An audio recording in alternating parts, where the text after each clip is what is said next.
welcome to our podcast bareng gue Mega. Dan gue Aulia. Jadi hari ini kita bakal ngebahas film yang deep dan relatable banget, yaitu Marriage Story.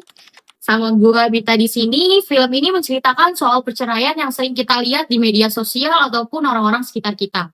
Halo, gue Vina. Film ini tuh bikin kita mikir, oh ternyata gini ya kalau komunikasi nggak jalan. Bener banget, Adam Driver sama Scarlett Johansson bener-bener total banget ya, bisa bikin kita baper.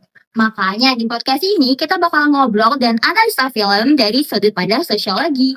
Siap-siap baper sekaligus mikir ya guys, soalnya di balik tangisan dan drama perceraian, film ini bisa banget kita lihat dari teori sosiologi. Mulai dari peran gender, kekuasaan dalam relasi, sampai gimana struktur sosial bisa mengatur hubungan dan cinta. Langsung aja simak videonya, let's go! Film ini menceritakan kisah pasangan suami istri, yaitu Charlie dan Nicole, yang awalnya tampak harmonis, tapi akhirnya harus menghadapi perceraian yang rumit.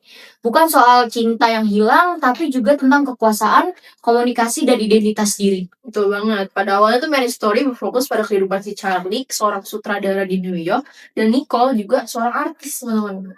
Lalu, setelah bertahun-tahun, Nicole merasa kehilangan jati dirinya karena dia merasa selalu hidup di bayang suaminya.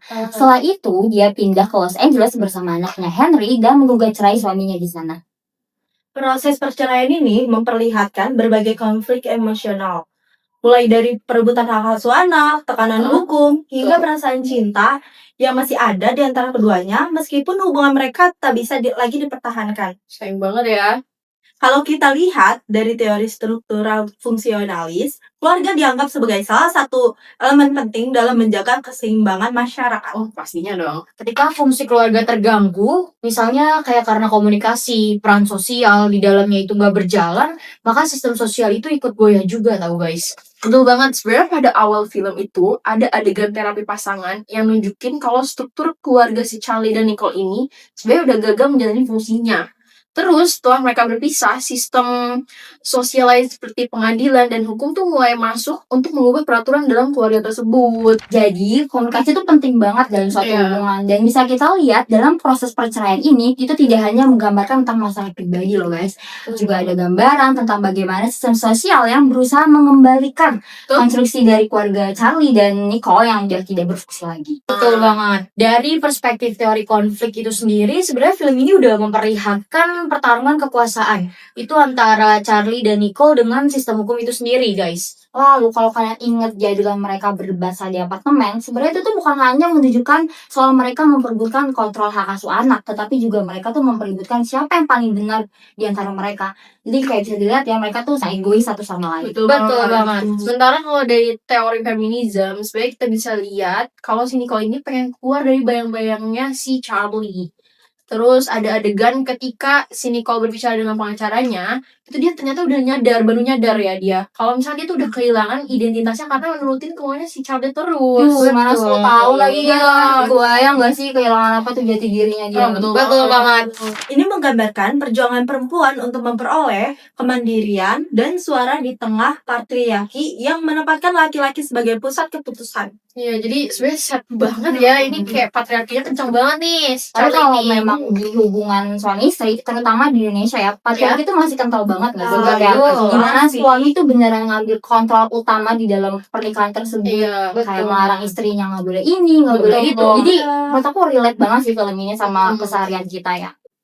Nah kalau kita lihat dari teori interaksi simbolik, sebenarnya filmnya tuh emosional banget gak sih? Betul. Itu sampai nangis BTW nontonnya. Terus kalau kita bisa lihat di sini tuh banyak banget menampilkan simbolik komunikasi di antara hubungan mereka. Oh iya, kayak contoh surat yang tulis si Benar, surat Nicole itu, tuh, tapi nggak dibaca sama si Charlie. Benar, surat itu jadi simbol perasaannya si Nicole tau guys. Kayak dia tuh gak tersampaikan gitu perasaannya, yang hubungannya karena udah gak ada makna lagi. Sedih banget. Kayak udah Berubah ya, betul.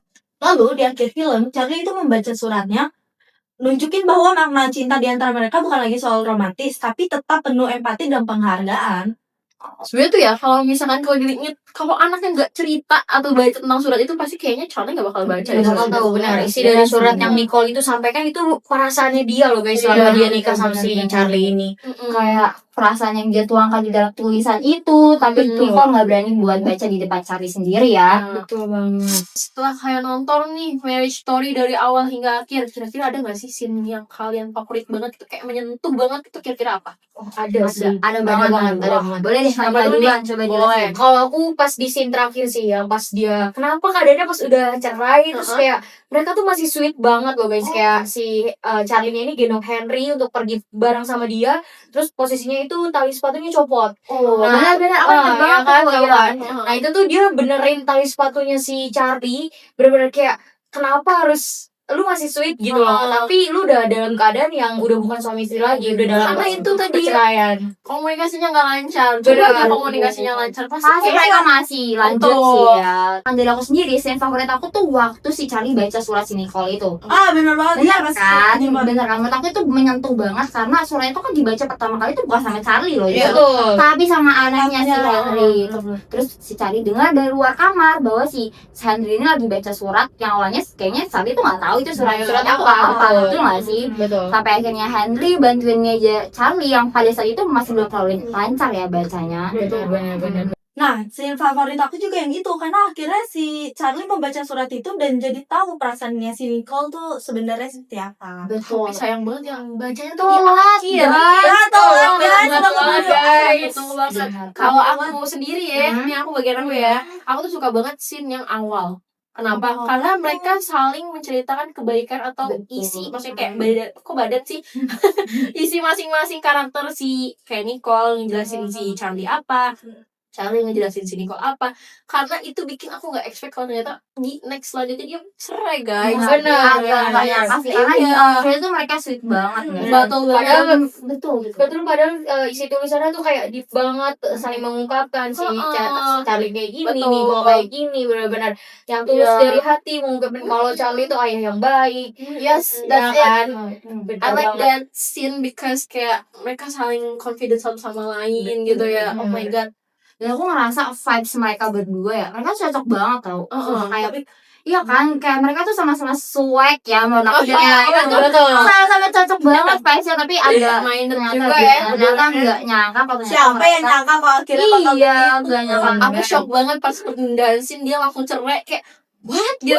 Kenapa harus cerai gitu? Iya. Tapi ya kalau kalian ngerasa nih, misalkan kalian memposisikan diri kalian sebagai Nicole, kalian tuh gimana sih? Kalau kalian sama punya suami yang kayak Charlie gitu. Aku dulu boleh Ya, nggak? boleh.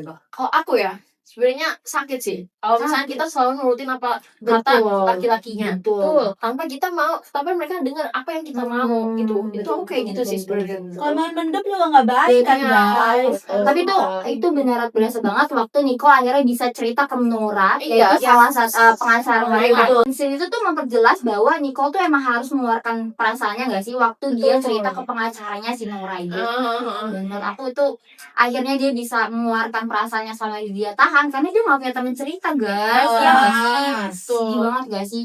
Terus kalau kalian tahu, jadi film Marriage Story ini menang Oscar loh guys. Oh iya.